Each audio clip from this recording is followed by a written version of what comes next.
Okay, so here we go. Part two of the different kinds of gothic people that are out there. Or the ones that I've met anyway. Number one, Victorian. When you think back to the Victorian era, you think big dresses, big beautiful hairdos, corsets, etc. And for the men, usually formal suits all the time. This is pretty much the same for goths that like the Victorian era, or goths that like the Victorian style of dress. Except it might be more black or dark colored clothing. Most Victorian goths dress formal all the time because a good party to them is usually a formal one.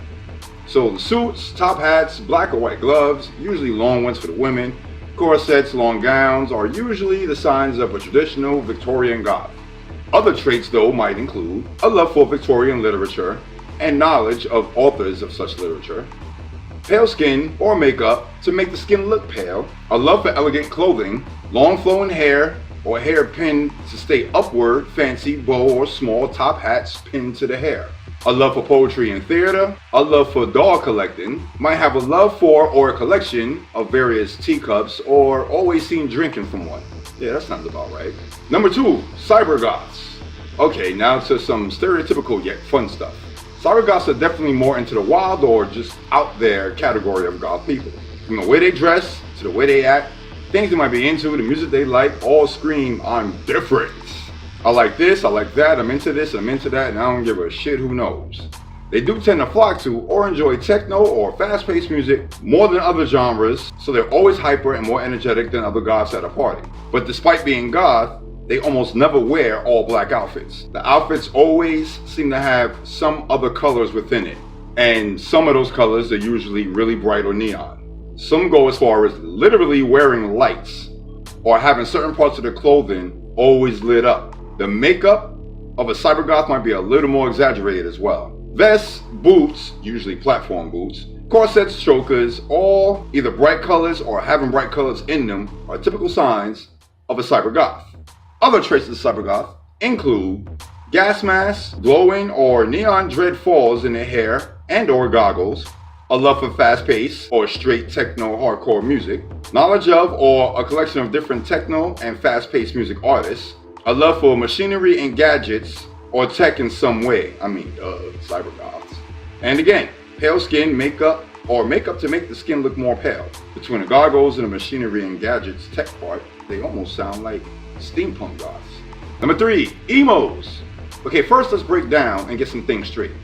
Emo does not mean goth or gothic per se. It also, in this day and age anyway, is just one type of goth or alternative person or category. It was a term first heard in Washington DC's goth or alternative community maybe in the late 90s. The word emo is short for emotional. Yeah, but I bet you knew that. But the term emo stands for emotional hardcore or hardcore emotional. But I bet you kind of knew that. And the term emotional hardcore was or is used to describe a person who is feeling or affected by a certain emotion or many emotions to the point where it's noticed by those around them, meaning certain changes with them might be intentional. Yeah, I bet you didn't know that. For example, someone does normal things or looks normal, then their goldfish drowns to death, and suddenly their hair gets shorter, they start dyeing it or changing their colors or changing the music they listen to, and dressing in darker clothing, blah, blah, blah. It's obvious in that really, really depressing example that this really, really depressing event that happened to them affected them emotionally, so they are acting in a way that's helping them cope or deal with it. But there are now people, in this day and age anyway, that dress quote unquote emo and are into emo things simply because they like the look or think it fits them, or they like the music, or is already into dark things. So not all emo people are depressed. Not all emo people are traumatized, hurt, or crazy. Most are really, really happy with life in the way they are. So, f*** you, media. Typical signs of an emo would be heavily into alternative rock music. Depressed emos might often listen to a lot of mellow, soft rock, love songs, or a lot of songs with heavy violence and graphic language. They might dress more edgy than a typical goth, foul images or language on shirts, clothes too tight to purposely expose themselves, or too loose to purposely expose themselves. They might love or cherish things that creep other people out, like gory movies, skulls, bats, especially bats as pets, cemeteries, etc. Heavy and dark makeup around the eyes, hence the black teary look when they cry. Shortcut or spiked hair we all see and know them to have, usually covering one side of their face or one eye to kind of hide from the world a little bit. Number 4, gothabilly. Gothabilly, sometimes called a hellbilly, is seemingly hellbilly, that's clever. A category created for people who are southern or southern enough to be considered a hillbilly, but not into goth or dark things, goth styles, or rock music. So a gothabilly is a hillbilly that is goth, or a goth that's into rockabilly music. The word rockabilly was first said by a rock and roll band named the Cramps back in the late 70s. Nowadays the term gothabilly doesn't really pertain to music at all. Mostly used to describe a goth that is from the South in the United States, or wear some sort of southern styles in their clothing within their already goth style. Typical signs of a gothabilly would be a collection or love for 50s to 70s style of southern music, a love for 50s hairstyles, 50s to 60s to 70s styles of clothing, but with dark colors, obviously, because goth. Not too much into the extremely loud, fast-paced music like other goths. Also, not into lots of black clothing or wearing all black all the time. Sometimes they put in a category of the brightest goths in the goth community or the goth scene. Number 5, steampunk. The sci-fi or science fantasy part of the goth scene, heavily influenced by 19th century industrial or steam-powered machinery, as well as futuristic high-tech artificial intelligence genre, etc.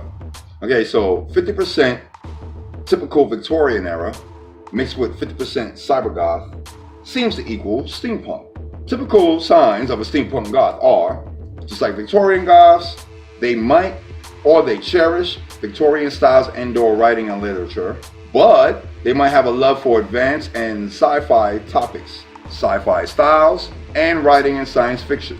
They tend to keep and/or collect broken devices or electronics for possible future use.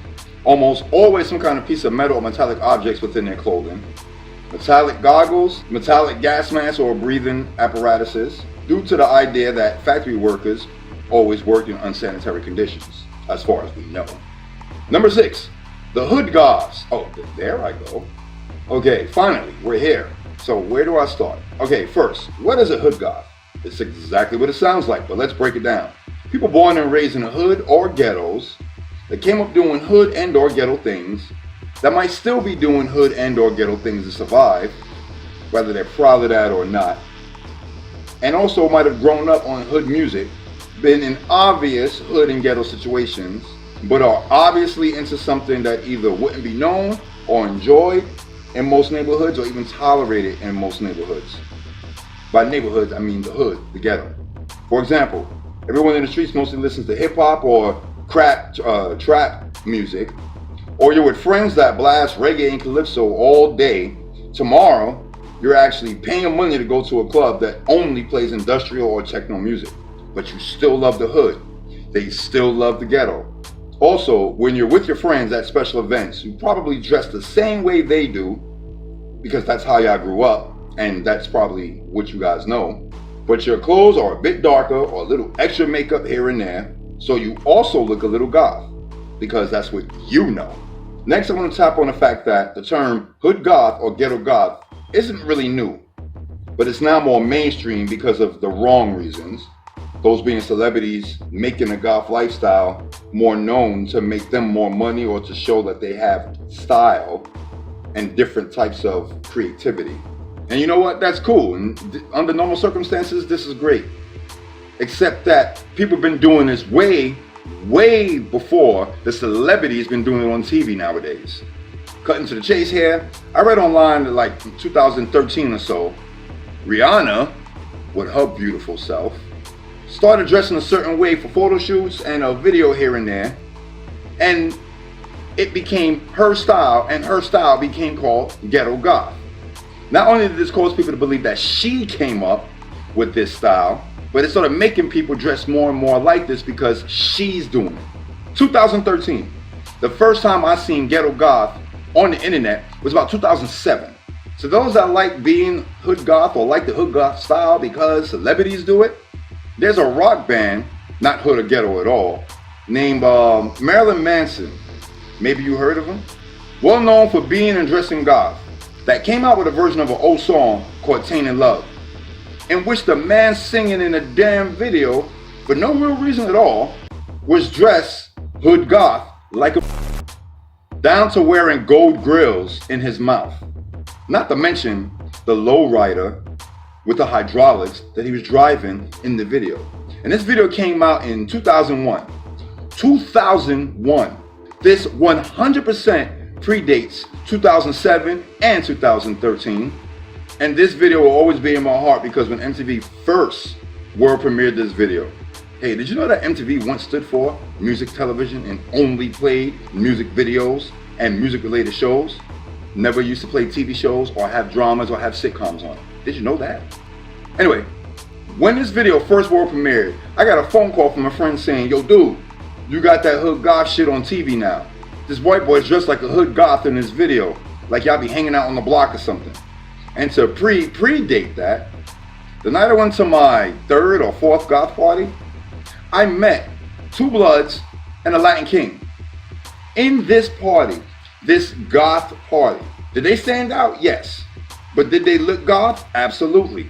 One of the beautiful things about this lifestyle, especially in vampire clans and werewolf packs, is that not only is there a diversity of cultures, but no matter what hood things you're into or what hood things you do in your hood, most people don't do that at a goth function.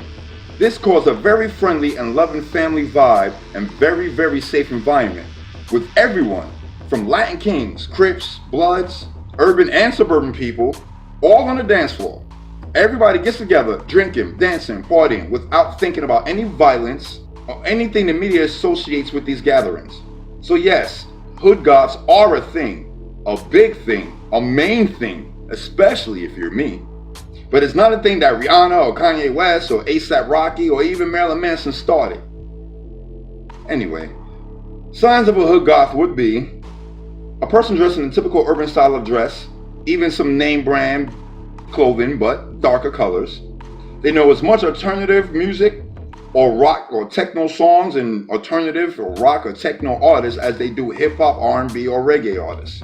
They might never look 100% like everyone else, but always doing the things you expect people to do. For example, working typical hours, paying bills, being a typical parent, if they have a child. They might not always talk about upcoming events, but you always see them on their way to one or coming back from one. Despite how they might look or dress, they still sound like everyone else when they speak. Same accent, same slang words, etc. And the day or the time where they actually don't dress goth or alternative is the day they actually look really weird to you. To you, that goth will look out of place because even though you might be in the hood, you're used to that person being goth. Which means that one time they might dress in tan Tims and blue jeans and a white tee. To you, they look like they don't belong. Typical sign of a hood goth. Oh, well, that was it? Okay, well, there you have 6 more types of goths that exist. Good. I want to finish this list here and let this be done because I really do not feel like trying to talk about hybrids or half this kind of goth or half that kind of goth, because then I'll be doing this all up and down this channel for years to come. If you like, please click the like button. If you don't like, please click the like button. Hit me up on the Gram Machine if you have any other questions. Feel free to comment below. For more videos like this one, please hit subscribe. That's very important. Please hit subscribe. As all gothic people like to say, bye.